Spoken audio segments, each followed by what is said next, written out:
You won the 2021 Olympia on a broken leg and the 2018 title with a torn ACL. How can someone watching this become as unstoppable as you?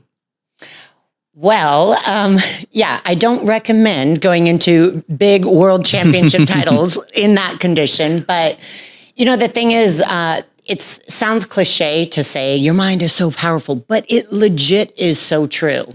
And being a pro athlete for so many years, you work so hard. Like the Olympia is the Super Bowl of our sport. So for anyone who's listening who doesn't understand what it is, I don't get on stage and flex. I'm not a bodybuilder.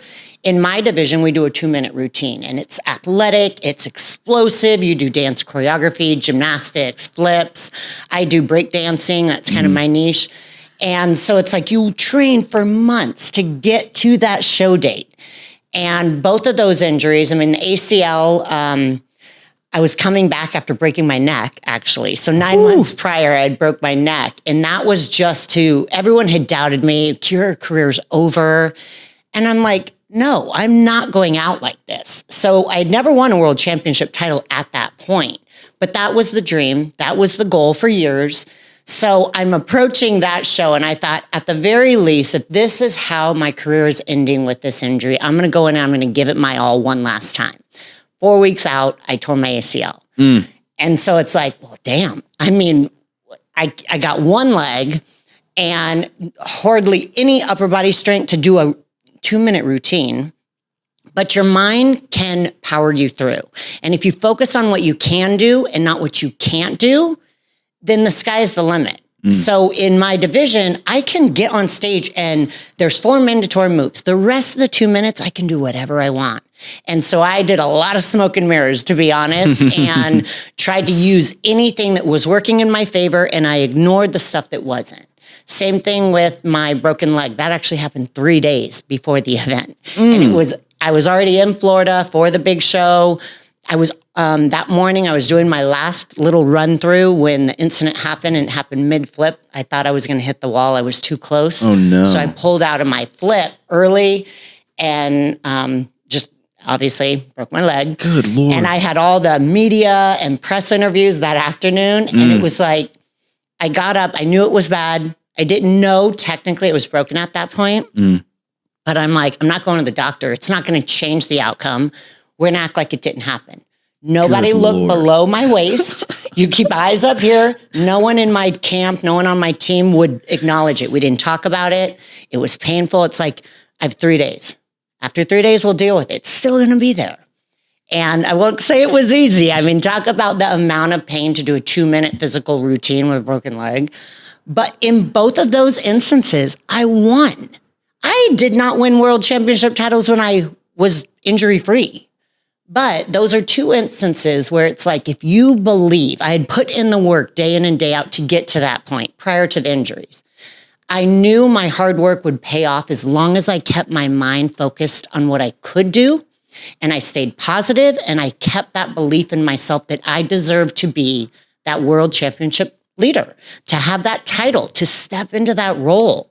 And when you believe it, it's hard to step on that stage and not display it. That's the advice I would say, is when you're pushing for some goal or something that seems so out of reach, or just like, there's only one that can get that. Why can't it be you? Why can't it be you? I love that. Me and my partner, Jeff, we're talking about this, and he basically said, like Walt Disney, before Disneyland existed, or before he was even an animator, he saw a massive amusement park in the middle of the California desert, and everyone was like, you're insane. Yeah. But he saw it so clearly that a world without it didn't make any sense. And it was the same thing with Michelangelo and the Statue of David and all that kind of stuff. If you can visualize something so clearly and kind of like you said, to a point where you believe that it is true, you're like almost in a state of, maybe not delusion is, it kind of is. You're believing something that doesn't yet exist. And then you make it so. That's exactly what we talk about on this show, is the ability to shape your reality by visualizing something, making sure that you have a vision, creating a plan to achieve it, and then taking relentless action until it's done. But a super important thing that you have mastered, by the way, is feedback.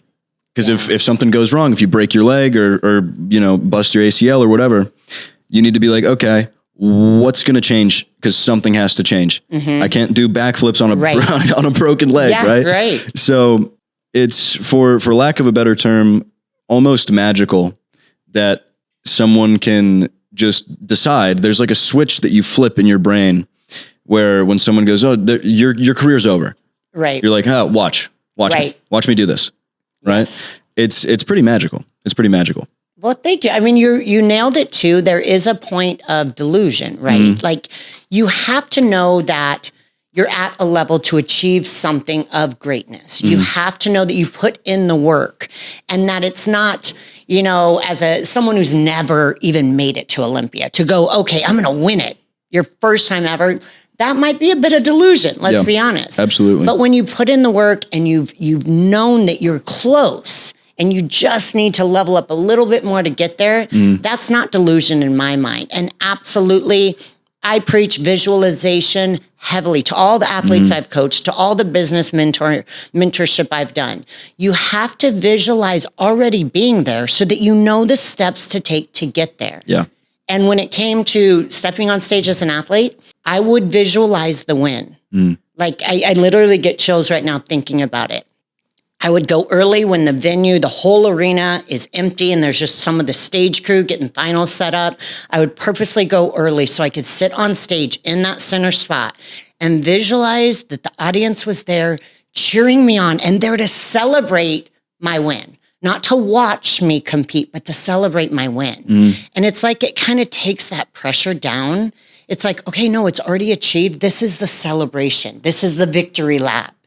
And that takes the nerves out. It then becomes fun. All your hard work, you now get to showcase it in front of the entire world. And there they can visualize with you as you hit the stage. Oh my gosh, is she going to win? Is this going to happen? And it helps make everything come to fruition. But you can't fake that belief. Absolutely. And you can't be too delusional. Delusion to a certain degree, absolutely.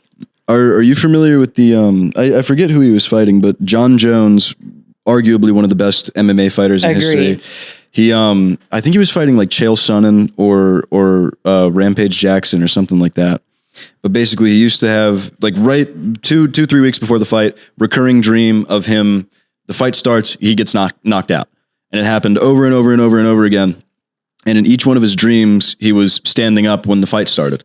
So when he actually gets there, he's in the cage, he crouches down into like a monkey stance type of thing. And when the fight starts, he crawls towards the other guy. Cause he's like, all of the visualizations that I've had that have been negative, I was standing.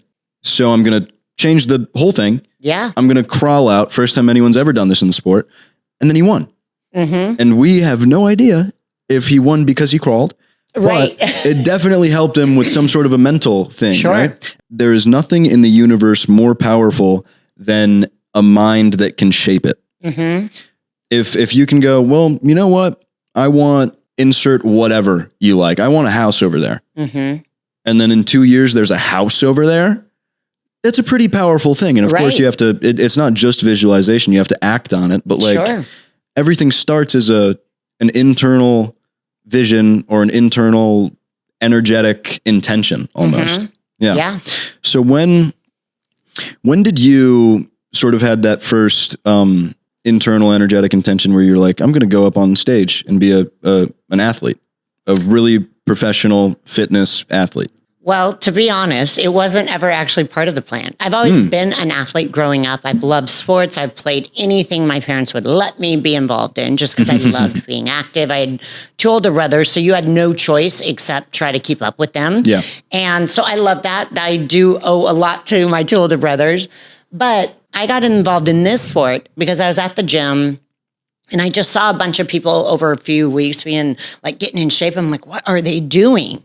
And I had someone say, oh, what they're doing, you could never do. And for me, that's all it took. Like Famous I didn't know what they were doing, sure. But I was like, yeah, I can. And again, sometimes without thinking, I say, but I've always just followed that. And I'm like, I'm in. No chance you couldn't do this. I'm in. And they said, oh, there's a competition in a few weeks or a few months. I was like, done. And conversation ended and I turned to my friend. I'm like, what did I just sign up for? And it's like, oh my gosh, but I'm committed. I'm in. And so that's actually the truth on how I got in this sport. No idea what I was doing.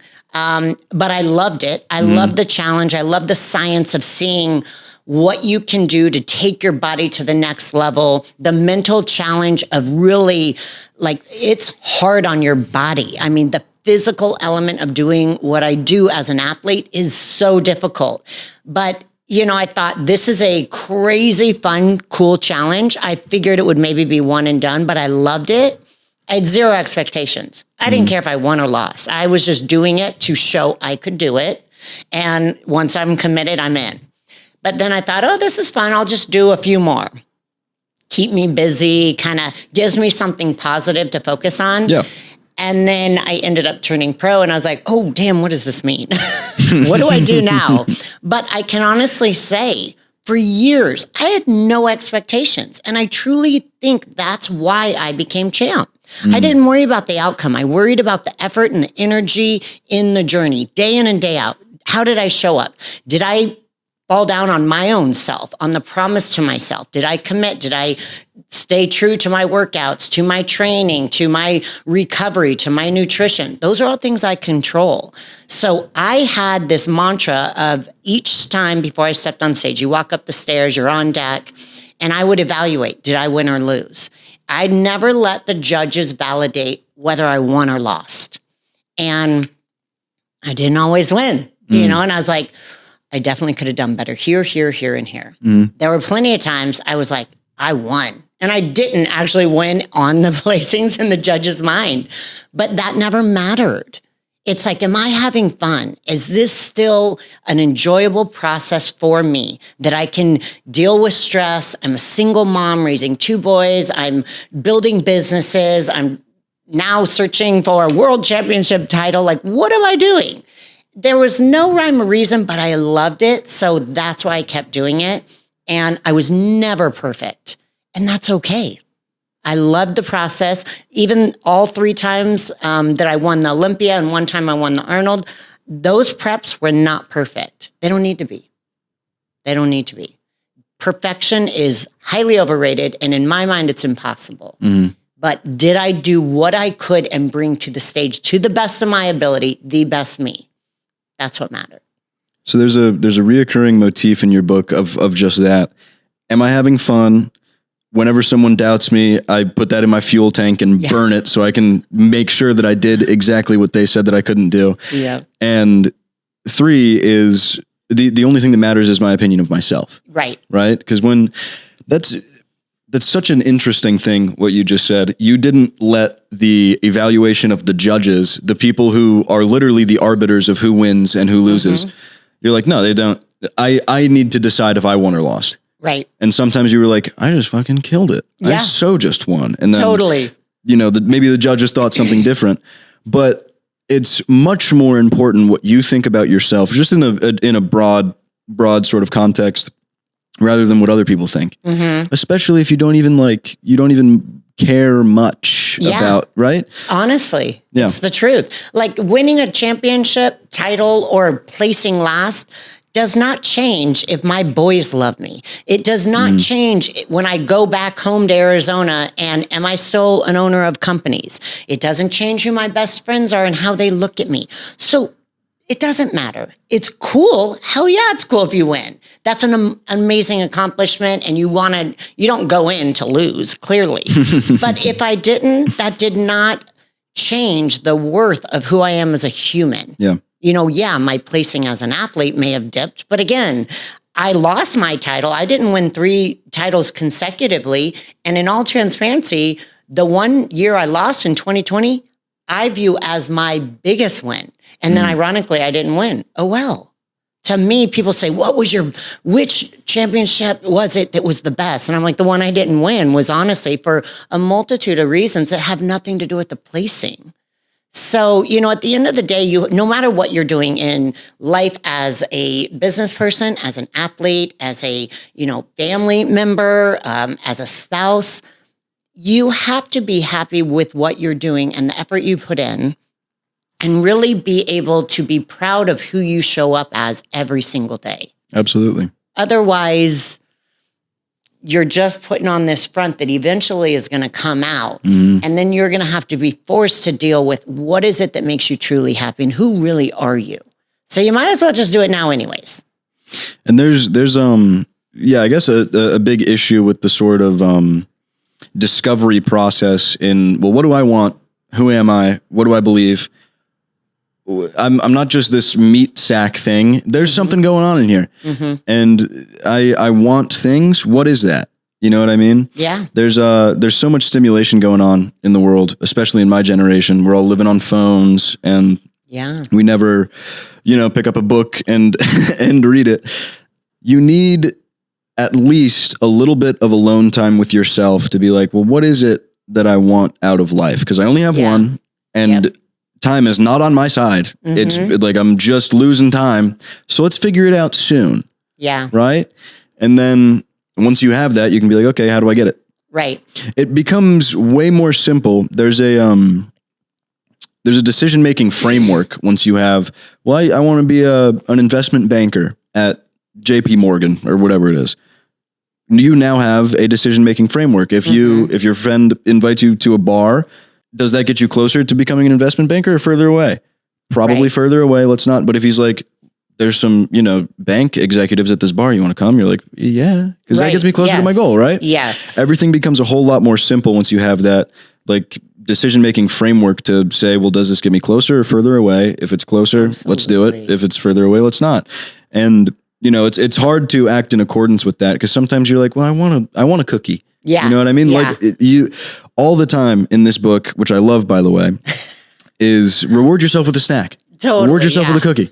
It's the best thing ever because sometimes you deserve a cookie. Yeah. Yeah. Especially if it makes you happy.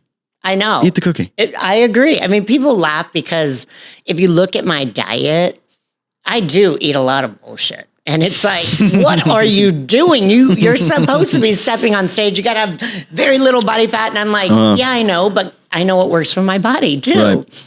And at the end of the day, when you starve yourself, not physically starving me, I guess, but of all the things that bring you a little bit of joy, you have to look at it and go, is this really going to harm me? Now, I know my body and I know my body can handle stuff like that. So if I'm in contest prep and I eat donuts and whatever, I knew it was for a purpose and my body could handle it. Otherwise, I wouldn't. But yeah, I love snacks when I'm having a bad day, when I'm having a good day. Sometimes you just need that. You need that ability to go, I want this and I'm going to allow myself to have it. 100%. I was talking with Dr. Donnie's Warden. And I asked her about, I've heard this thing from some doctors that are like, if you are on a super strict diet and you have a cheat day and you make yourself feel terrible about it, the amount of stress that you put on yourself is actually more detrimental to your body than 100%. The cheeseburger you ate or whatever. Yeah. So it's interesting to think if you're like, I deserve this cookie, I deserve this cheeseburger, whatever it is,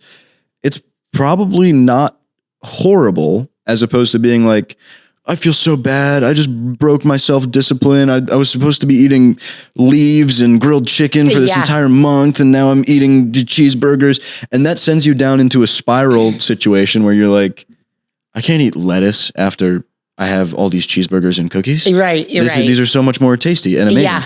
So how do you think that self-control and self-discipline is instrumental to what you do? I would assume it is, just because when people think of working out, training hard and diets, they're like, oh, that's a disciplined thing. Yeah. But if you're like, if I want a cookie, I have a cookie. Right. Yeah. Where's like the golden medium between 100% self-discipline, I eat leaves and chicken only, and that sort of death spiral binge situation? Well, I feel like any athlete in my sport specifically, or honestly in any sport, you have to be disciplined. They wouldn't be at the top level if they're not disciplined. You have to have self-control in what you do every single day, not just in nutrition, but it's what you're doing in the hours that no one's watching. And for me as an athlete, I coach a ton of athletes all over the world. And at the end of the day, I'm the one that gets to choose how I show up on that stage, for whatever the competition is. So when a lot of people, when they have a coach, they like to blame the coach. My coach won't let me have this, that, and that. Okay, so I would put it back on them. If you were doing your own prep, no one was guiding you, would you have that cookie? Would you skip that workout? If it fell on you and you had only you to blame, and the answer is always different. And so when I would work with clients and they're struggling because they want to have X, Y, Z and veer off their diet, I'd say, okay, have at it. Guess what? 99% of the time they wouldn't, because now I gave them permission. They want what they can't have. Now I told them they could have it. And they're like, well, no, I'm not going to do that. That would totally ruin my prep. Well, okay. So I think for true athletes, if you are a true athlete and an advocate for yourself as an athlete, you have to have self-discipline. You have to have self-control. You're putting in hours, weeks, months to get to your goal.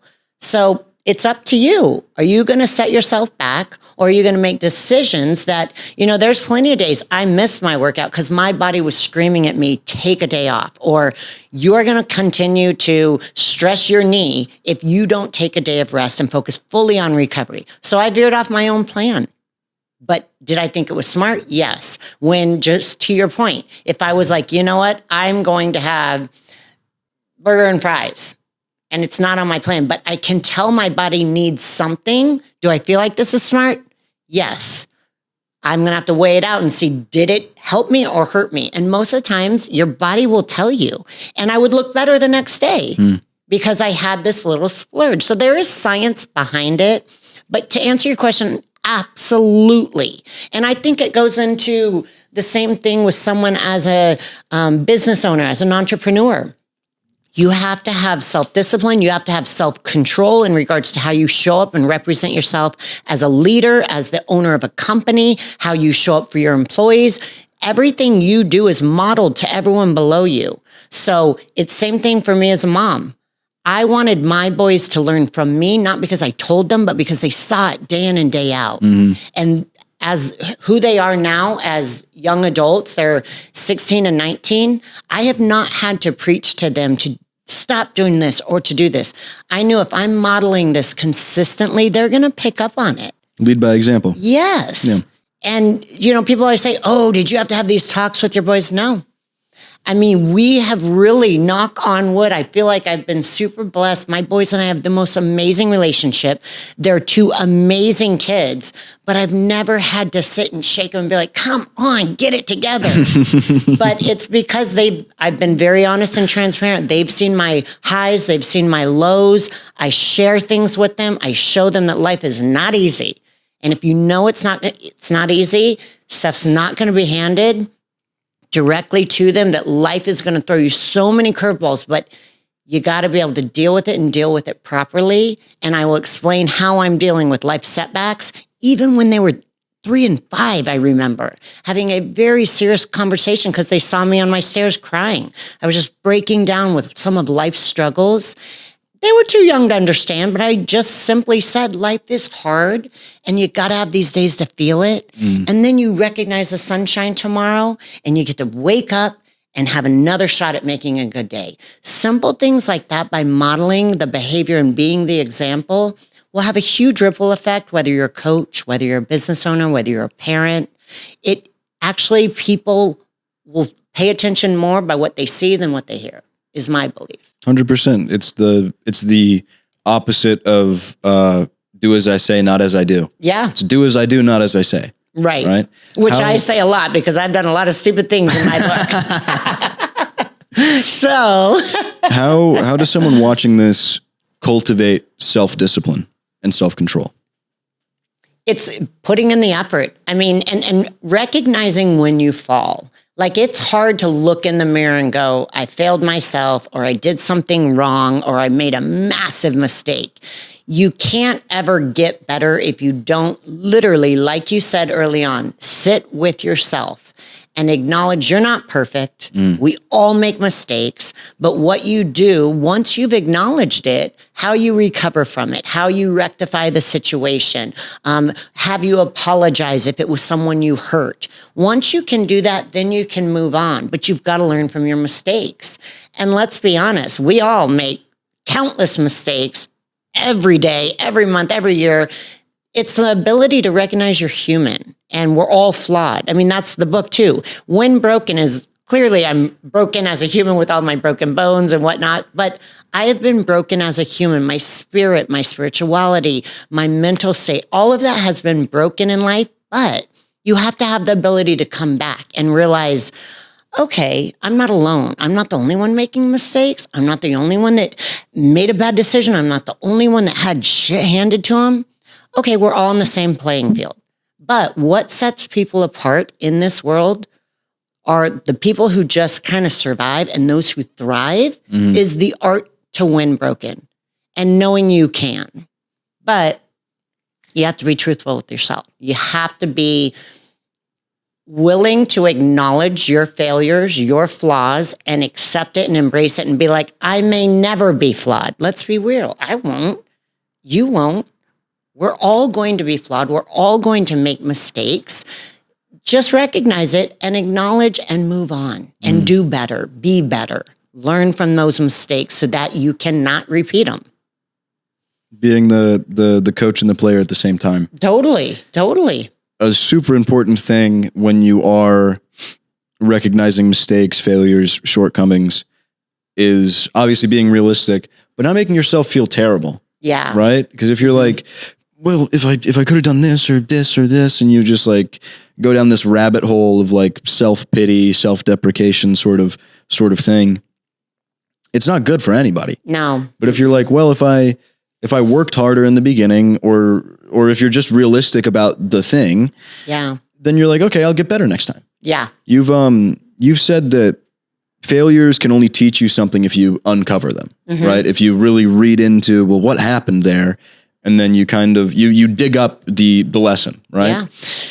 Yeah. What is a lesson that you had to dig up from your athletic career?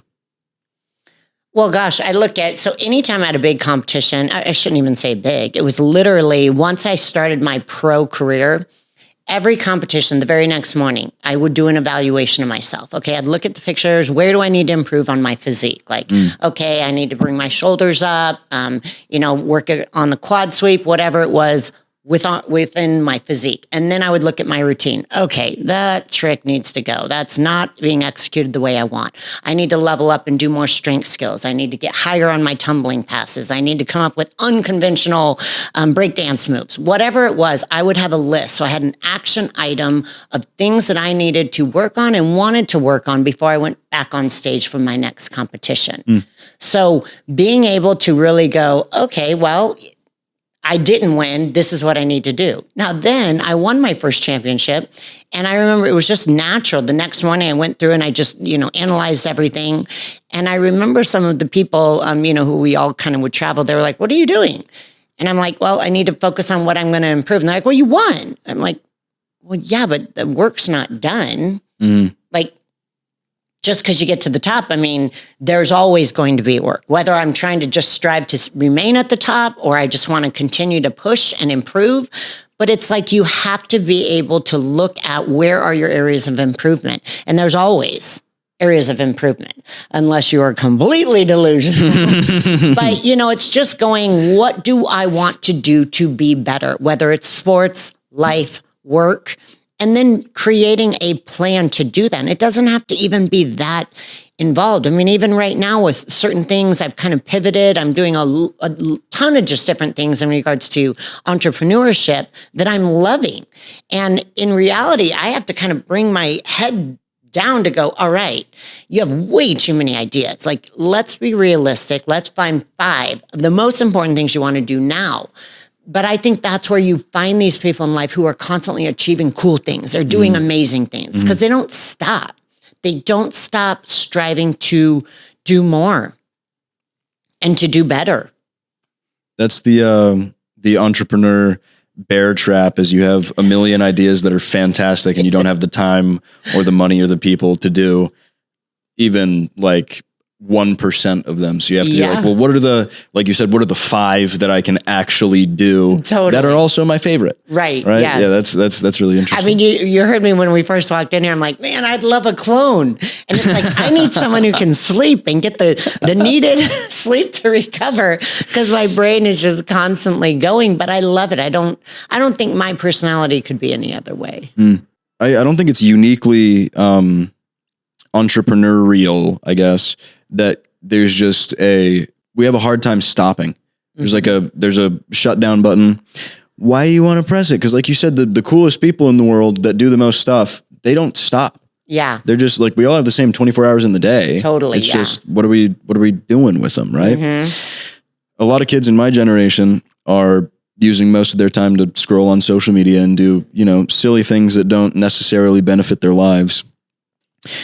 How have you found using all of your hours in the day? Because like you said, single mom, entrepreneur, business owner, athlete, pro athlete at that. How do you find time in the day to do all these things when some people are like, I don't even have time for 20 minutes of hot yoga, and they're on their phone for 9 hours a day? Right. Yeah. Well, I think it does go back to, there were plenty of years, especially when my boys were very little, that you got to know your priorities. My boys were always number one priority. Then my businesses were second. And then, I don't know, people would disagree, I put myself and like my goals third, because my boys will always be number one. I needed my businesses to survive so I could pay my bills and do the fun things. But you got to know your priorities. You got to have those in order. Yep. And then every day, still to this day, I have a plan. And I am prepared at any moment to throw that out the window, because anytime I was like, the day's got to go this way and I've got to get all 20 of these things, it's a must. It would never happen, and it would honestly be way worse. Just knowing you can weave with all of the curves that are going to be, sent your way each day makes it a little more manageable. I have also found if I have a lot of free time in my day, I am way less efficient. So for me, if I have a list of stuff to do, I can knock it out, get it done. So it works better for me. But I also for example, when I was in training, I would have crazy work days. Well, I needed to get up. I needed to find some time to get my cardio in. There were some days I would wake up at 3:30 a.m. to start my day. I needed to get certain things done before I then woke up my boys, got them dressed, fed, dropped them off at school, went into the office. So it's like there's sacrifices you make, but you have to realize, okay, is this a sacrifice I want to do? And so I have a philosophy that I even talk in my book about. It's the have to get to. I love it. So anytime I was feeling super stressed or the day was just not going, it was just going straight sideways, I would honestly look at my things to do and I'd think, do I have to do this or do I get to do it? Everything is a get to if you actually look at it. Even, I have to go pick up my son from school and get him changed and drop him off at baseball practice. I get to do that. I get to have a child that's healthy enough to go to a sport and ability that he has to go to school, and that I get to have a vehicle to go do that. Like, those are all things that I hear so many people throughout the day. I have to. And I'm still guilty of it. I say that a lot, but then it's like if you flip that switch in your head and just change that verbiage, it changes it from a negative thing to a positive thing of gratitude, gratefulness, and it just makes it a little bit lighter. So as I would get these calls, my son's sick at school, and it's like, oh my gosh, I'm having a hell of a day at work. I'm about to have my training time, but now I've got to focus on my child. Well, you know what? I get to go and pick him up and sit home with him and make sure he feels safe and make sure he gets back to health. There's just a different way when you change your perspective. It makes everything okay. So, it is hard. It is hard when you're trying to do a bunch of things. And there were plenty of times things just got taken away. There were times I had to push off a show because, look, let's be real. Business and my family were going to take precedence. And it was tapping into my ability to be prepared. So guess what? I need to push it.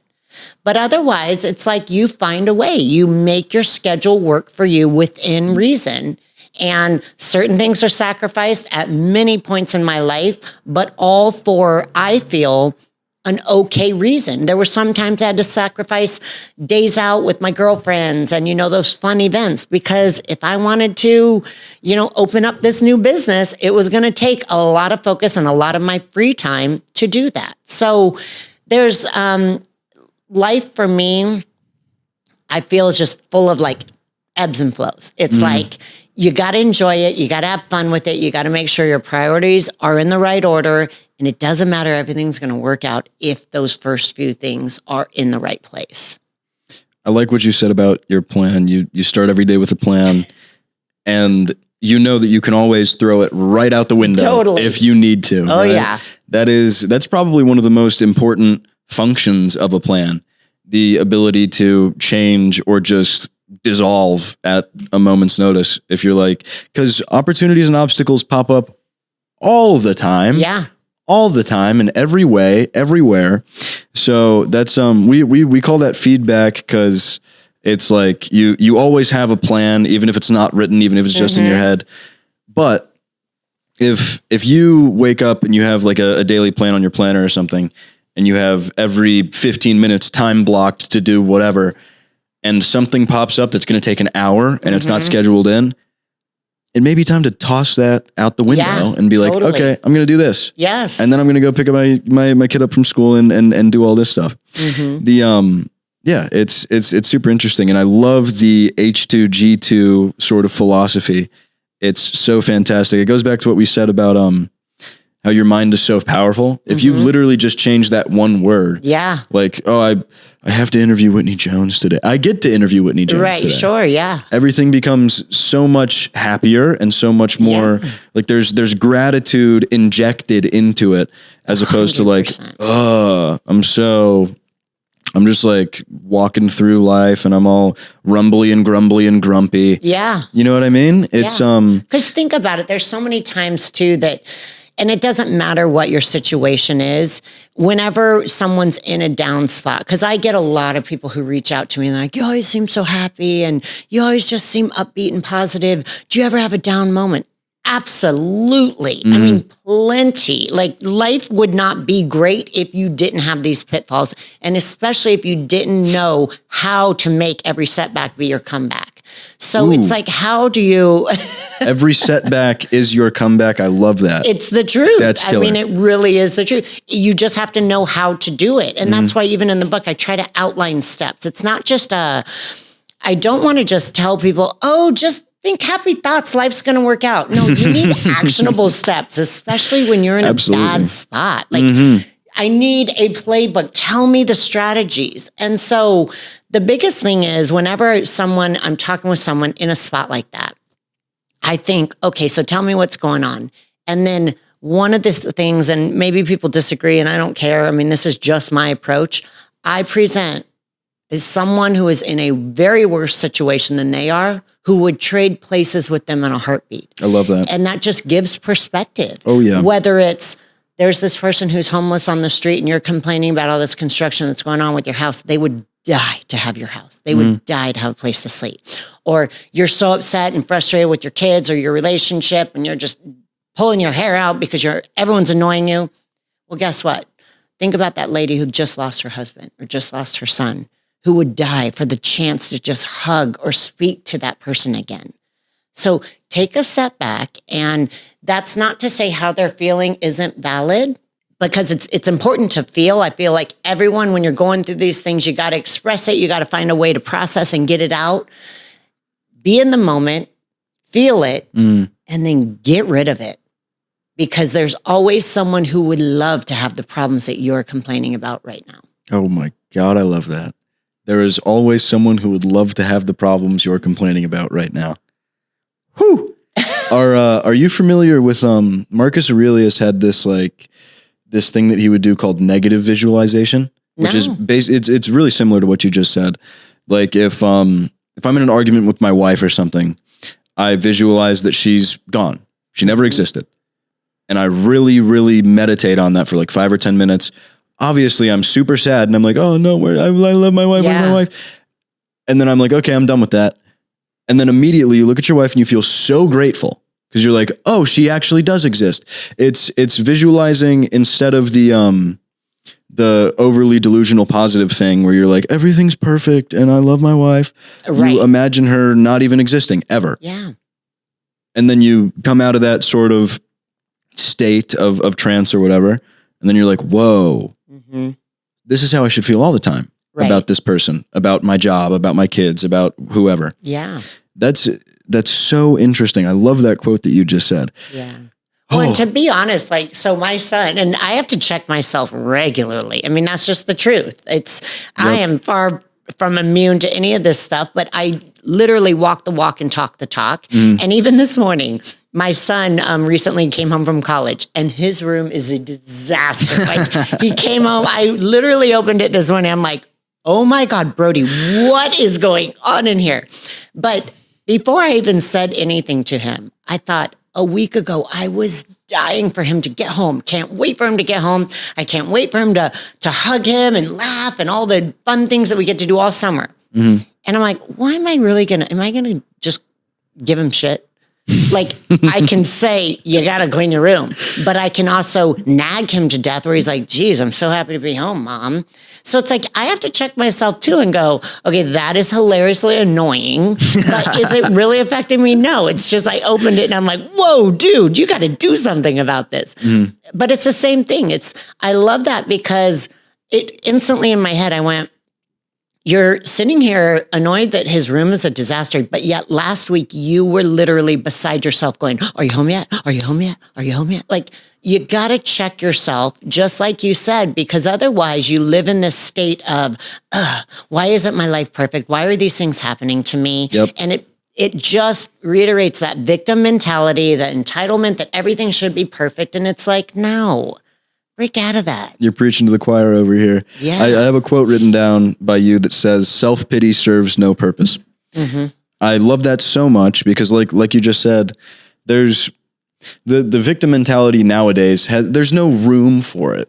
If you are a, self-proclaimed victim, you are actively choosing that. Yeah. There's totally no one can make your decisions for you. No one can do your push-ups for you. No one can start a business for you. You know what I mean? You are the decision maker at the center of your own existence. Yes. And you have authority over exactly one life, and that's your own. And no one, excluding like maybe your parents when you're 4, 5, 6, 7, you know what I mean? But as soon as you become a sentient human, you're like, oh, I'm kind of catching on to what's going on here. I'm going to figure out what I want and then get it. Yeah. That is the game that we're playing here. So how would you, if you had to prescribe a practice or a thought process or something like this to someone that is inside of that victim mentality cage to get them out of it, what would it be? And again, this is a question I get a lot because of the whole fact that people, oh, you're always so happy and da-da. And it's like, when you're in that, because we all will fall into it at some point, there's going to be phases in life where you just can't help but fall into that, but you have to recognize it. And even, so I'll use myself as an example. When I'm in those, gosh, this is unfair, just kind of spinning my wheels there, I think, who cares? Nobody cares. And that may sound awful because I know that there are people who care about me. But they don't care about that issue because it's not affecting them. It doesn't really, it's probably not even a glimpse of an issue that they're like, this is so dumb, Whitney, just get over it. So me kind of going, who cares? And then I remember, okay, I could sit and vent and get this out, but if I'm going to have conversations with someone, do I want to spend that time venting, complaining, blah, or would I rather go into a conversation, say you and I run into each other next week and you're like, how are you? Well, God, Justin, so I had this and this and that. And it's like, you're going to be like, damn, sorry I asked. So that's the problem is people who get into this victim mentality, that becomes their narrative and their story. And then it ends up repelling people. Oh, 100%. So the fact of the matter is I could be going through a very hard time and you say, hey, Whitney, what's up? How are things? Damn, they've been rough, but you know what?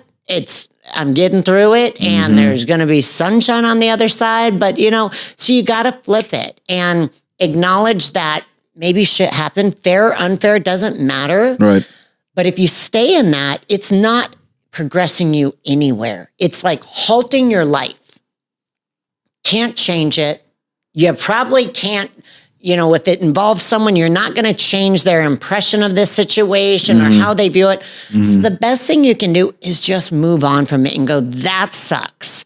And that's where I feel like you said with just different generations, the younger generation now, I feel like they dwell on it because they don't understand like that life is going to be so much harder. And there's been a lot of people that kind of baby this, like, I'm so sorry you're going through this. The whole purpose of really writing this book was to really help people say, or really help people understand, like, you're going to deal with a lot of stuff and it may feel heavy now. This isn't the only time it's going to happen. Yeah. So figure out a way to navigate this, navigate it in a healthy way, in a proper way. Because then if you can take on the hard now, the next time it happens, it's going to be way easier. So 10 years from now, you're going to be like, bring it on. I don't care. It's not going to affect me. I'm going to have a shitty day. Nope. I could have a shitty hour. And then I'm going to make the best afternoon ever. So it helps people kind of get in a better position to go, if I know stuff's going to be hard in life, then I expect it. There's no surprises there. Right now, I think people think life is just going to be rainbows and butterflies. If you think that way, you're going to be in a big ass surprise because the world is it's going to crumble on you. Oh, the world's going to give you a slap of reality for sure. Totally. I heard a little sprinkle of Joel Weldon in there. You said, I make it a great day. Yeah. I love every single time I talk to that man. Yes. He either goes, make it a great day or make it a great week. Yes. And I'm like, oh, that's so much better than have a great week. Totally. Because what does that have what? You get I'm not to having a control day. it. Exactly. Yep. The victim mentality says my problems are somebody or something's else fault. It's not me. I have no power over the situation. This person, that thing, this group of people or whatever is doing something to me that is terrible and I can't fix it. There's a flip side to that coin, which is I guess you could call it the oppressor mindset, which says my way is the one right way for everyone. My politics should be your law. Yeah. My religion should be your religion. My whatever should be your whatever. There's only one right way and it's my way. Right. I think that both of those need to we got to ditch those just completely. Totally. Like, what are we doing? Again, if we all really come to terms with the fact that no one is the same and also no one's perfect. Yeah. Right? Right. There's no one right diet for everyone on the planet. There's no one right training regimen or training routine for everyone on the planet. There's no one right business model for everyone on the planet. Let's share stuff. Yeah. Let's not I don't understand the whole when I'm sure this happens a lot in bodybuilding and fitness. When you see someone doing maybe something unconventional, a bunch of other people are like, that doesn't work. Right. It's like, but look, there is literally proof in the pudding. I'm looking better than I've ever looked. And I'm eating, I'm eating a 100% carb diet and I'm looking better than I've ever looked. Right. A bunch of people are going to be like, no, that doesn't exist. Right. But you're like, well, what do you mean? I look better. Right. So there's this weird tension between these two things. And they are kind of inextricably linked because there's the victim mentality that says my problems are your fault. Right. And then there's the oppressor mindset or mentality that says my way is your way. My way is everyone's way. This is the one way that this should be done. What do you think we can do? Not just like as you and me, but as a collective world to leave those two things in the past? I think when people get in those modes, they're not happy. Let's be honest. Like everyone can pick apart and be like, well, they're saying these things or they're in this belief system because they're dealing with stuff internally and they're just not happy. Yep. Otherwise, you look at happy people, they're non-judgmental. They are like, you do you, I do me, I'm staying in my lane. And I think that's what has to be. And really, if it's someone that's going through this that you care about, having a very direct conversation and, approaching it with love, care and concern about them, trying to ask them, hey, what's going on? This isn't normally you, or how can I help you? When you kind of approach it with non-judgment, but that you care and you want to help them, it can actually change the dynamic. And maybe that is where they can take that pivot and recognize it and take the ability to look at themselves in the mirror. And then honestly, it's with this victim stuff, you know, a lot of it is just hurt. It's sadness. It creates massive mental health struggles. Oh, for sure. The biggest thing, and I love this. I don't know if you're familiar with Mel Robbins, the let them theory. And I love it. I mean, there are so many times that you can't control what other people say, do, think, whatever, but it can eat you alive. And you need to let them literally be that way, say things, think that whatever it is, it doesn't reflect you. You got to focus on anything that you can control personally, because nobody can make you feel guilty. Nobody can make you feel sad. You have to allow that for yourself. Yep. You could say whatever you want to me right now. I can choose to let it impact me or not. You can go deep and just hit me where it hurts with the most ruthless things, but I get to choose. Am I going to be like, whatever, Justin, you can think what you want. You don't know me. I can choose to completely put up my guard and not let it affect me. Once you really realize the power of your own thoughts that create emotions, that create actions, that's the recipe to help you separate yourself from what you just described.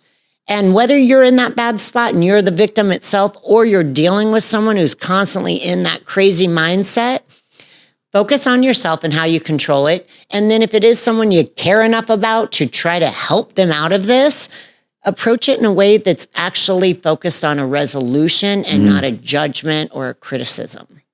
It reminds me of what you said about how when you see people getting coached for like bodybuilding prep or something like this, they go, well, I want this cookie, but my coach won't let me. I have this problem and it's his fault. And then you go, well, you can have a cookie. Go for it. And they're like, well, I don't think I actually want the cookie anymore. Totally. I can't tell you how many times. It's hilarious. That what that tells me is that or at least one of, I shouldn't say the one right way, one of the fixes to this victim mentality is self-responsibility. Because if you say, my problems are his fault, my mom didn't love me enough, so I'll never be able to love a woman or something like that. Instead of giving that responsibility to your mother, you can go, oh, well, I have things that I need to deal with between me and my mom. Right. And those tend to, that's my favorite thing. Instead of making sort of character assumptions or connecting something with your character, like if you tend to eat a lot, you're not like, oh, well, I'm an overeater. I like food. You go, I tend to eat more food than I should. Then that makes it changeable. Yeah. As opposed to, right? Yeah. Although if there are some positive things that you would like to attach to your character, like I work out every day. If I go, I tend to work out every day, then there's a little wiggle room there. Yeah, and I don't necessarily want that wiggle room, right? Right. So if you take that power back from whoever it is, your trainer, right? In this instance, then you can make that decision. If you think it's in your best interest to have that cookie or eat that burger or eat an entire birthday cake, if you so desire, then you can do it. Yeah. Because like you said, there's no one more powerful in your life than you are. Right. Because your desires are the one thing, like the highest expression of human potential is the ability to create what you want out of this one precious life that you've been given. Right. So why not wake up and do that every day? Yeah. Instead of complain and be like, oh, I'm so sad. Yeah. Yeah. You're wasting time. You're wasting life. It's ridiculous to me. It's ridiculous to me. And you know, no one's perfect. I've struggled with this in the past, being like, there's the adverse stimulus from the outside. And there's this weird thing that happens when you get sad or mad or one of these negative emotions. You're like, I want to sit in my room and feel this for a day. Right. Yeah. As opposed to being like, oh, well, like you said, I can change my reaction to this. I can maybe not even let it affect me. Right. Yeah. Or I can do, what's it called? Energetic transmutation, I think it is. You're super angry. You go into the gym and you turn it into like. Totally. Exactly. Yeah. That works so well. But a lot of people are like, no, I'm gonna sit in self-pity and sorrow. And the thing is, you have to, and it is tough because depression's a real thing, right? Absolutely. And it is hard when people are in deep depression. It's horrible when people are like, well, just do something about it. Just go to the gym. It's not that easy. However, the one thing that you can really, I think all of us can agree on is you have to change your environment. So even if it's don't go to the gym, because that seems like 0 to 60 in their state of mind, just get outside. Yeah. Even if it's just go sit on a park bench, you don't have to move. Feel the air, watch the kids play at a park, feed ducks, change your environment, because just that simple thing, even for me sometimes, I'll go sit on my backyard in the swing, just like, I just want to breathe and be quiet, not hear my phone ring, like, just like literally break away from the chaos or the madness. But even sometimes a simple baby step is all they need to go, all right, I feel like I can tackle the next step. And then I'm going to go to the gym, or then I'm going to go hang out with my friends. So when people are in a bad state, you do need to feel it, but you can also feel it in a different environment that helps you naturally start working through it, and you don't even realize it. Yeah. But yeah, people will close up in their house, in their room, lay in bed. You're just making yourself worse. And it's up to you to do something about it. Nobody can rescue you. Yeah. And an important question that you can ask when you're feeling some of these maybe emotions or something bad happens to you / for you, you can go, well, what can I do about this? And if the answer is absolutely nothing, why am I freaking out about it in the first place? Right. Yes. If it's just happening. Yes. And I can't do anything about it, why is it affecting me so? Totally. You know what I mean? If it just is, like you said, you broke your leg 3 days. Was it 3 days before the competition? And you're like, well, if I go to the doctor, nothing is going to change. Yeah. They might, tell me that I can't do the thing that I want to do, which is not what I'm going for. So I'm just going to not talk about it. Yeah. Because if I can't change it, why would I freak out and make it the whole 9 yards? Totally. That is such an important principle or philosophy for people to hold, especially today, that if you can't do anything to change what it is you are freaking out about, maybe freaking out about it isn't the right thing to do. Right. Totally. Yeah. Yeah. I don't understand. And maybe social media has maybe heightened this issue, because I can see things that make me sad, happy, depressed, anxiety filled, all of these things. I have a little magic box in my pocket at all times that holds all of the world's information. Yeah. And if I scroll long enough, I see something terrible that I'm like, oh my God, I'm freaking out about it. I think that just for kids in my generation, maybe a little bit older, that grew up with these magical boxes, there's like, I don't know if it's a virtue signaling thing, or like, if I feel bad about this, I'm better than you because you don't care and you're a heartless monster. Right. Yeah. I don't fully get it, but if there is literally nothing you can do about a thing, how does freaking out about it help at all? Right. Absolutely. And you know what? A lot of times too, I say to myself, I'm like, will I care about this in a week? Will I even pay attention to this in a month? And if the answer is no, then I might as well get over it now. If the answer is yes, then I need to address it. I need to do something about it to free my mind of it.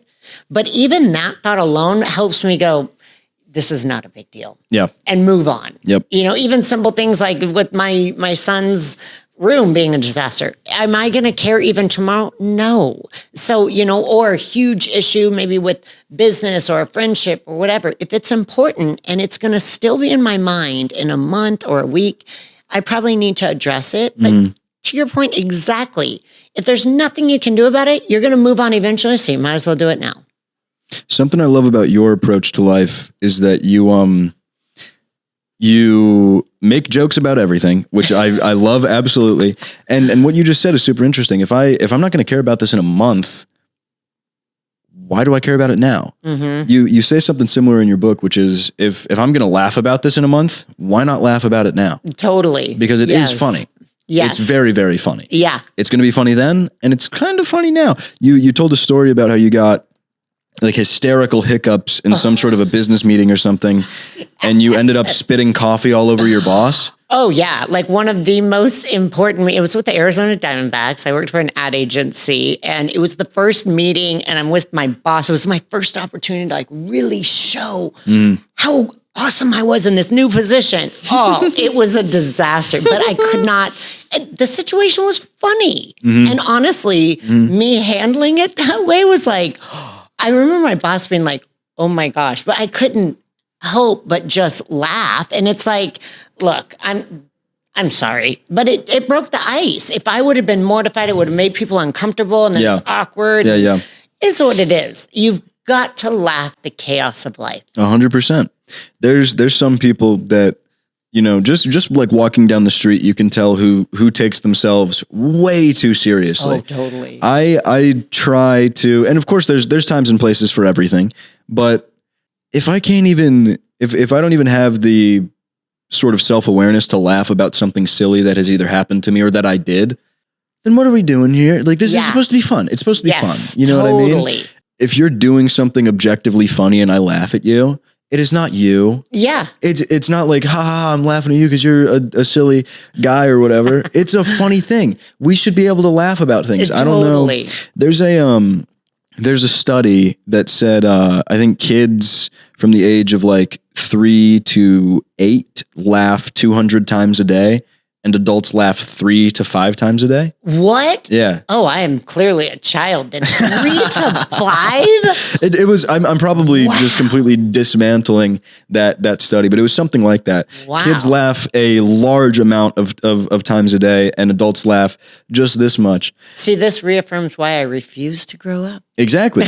And there's the thing that's like laughter is the best medicine. Totally. That's true. Yes. That is true. It makes you feel good inside. Mm-hmm. So why not do the thing that makes you feel good inside? Yeah. Like what are we doing here? Absolutely. I love that. See, I think we need to be on this mission to bring back the childhood laughter in the adult life, because that's a scary thought. Right. No wonder there's so many issues and crazy people in the world. Yeah. We just need to make them laugh. And there's a bunch of people that are taking themselves way too seriously. Yeah. They feel like, oh, if I laugh at this childish thing, that makes me a child. And it's totally. Like, well, maybe it does, and maybe that's okay. Right. Maybe that's okay. It actually kind of shows you probably have a personality. Exactly. If you could go back in time to young Whitney, the Whitney that wanted to be the garbage truck, the dump truck. Yeah. If you could give her one piece of advice, what would it be? Dream big and just always quiet the noise. I mean, honestly, when early on, I listened too much to what I thought I needed to be or thought I should be, or, oh, you'd be good at this. And it's like, I felt like being a people pleaser versus really listening to what is it that makes me happy and what do I want to do, and dreaming outlandish things. Like I said in my book, I knew I was onto something when I tell someone my dream or my goal and they're like, you're crazy. I'm like, oh, damn. Mm-hmm. I just nailed it. That's it. I got to do it now. So I think early on, like in my young adult years, like I'd say probably 18 to 30, I worried too much about doing what I was supposed to do. Yeah. And not what I just wanted to do, and living freely, taking the risks and jumping all in with everything. And it's like, I learned through those years that wasn't making me happy. And at the end of the day, it's my life I have to lead. So I got to love it. And if I'm not doing the stuff I want, if I'm not living my life for me, I'm wasting my life. That's what I wish I could change. And I would encourage anyone, focus on whatever you do. Are you doing it for you? Are you doing it to please others? Or are you doing it to get approval from others? Whatever the point is, if it's not directly for you, then it's not for you. There's a lot of should do's in today's world. And half of them are like, who cares? Yeah. Who cares about this thing? Who cares if I, who even knows? The bottom line is, I love the sentiment of what you just said, which is like, do things for you, because no one else matters as much as you do. Right. Yeah. What are we doing here? Where can our audience learn more about your mission? Maybe check you out on social media, buy your book. So my website is Fitwit Jones, so FITWHIT Jones.com. On social media, my Instagram is probably the most active, so just be ready. I do some ridiculous stuff. I'm just me. So you may get real life, real raw content, informational, educational. You may get ridiculous memes. It's at your own risk. But and then my book is on Amazon, When Broken, or you can find it at whitneysbook.com as well. Thank you so much for your time with me. Yeah, thank you. I appreciate you.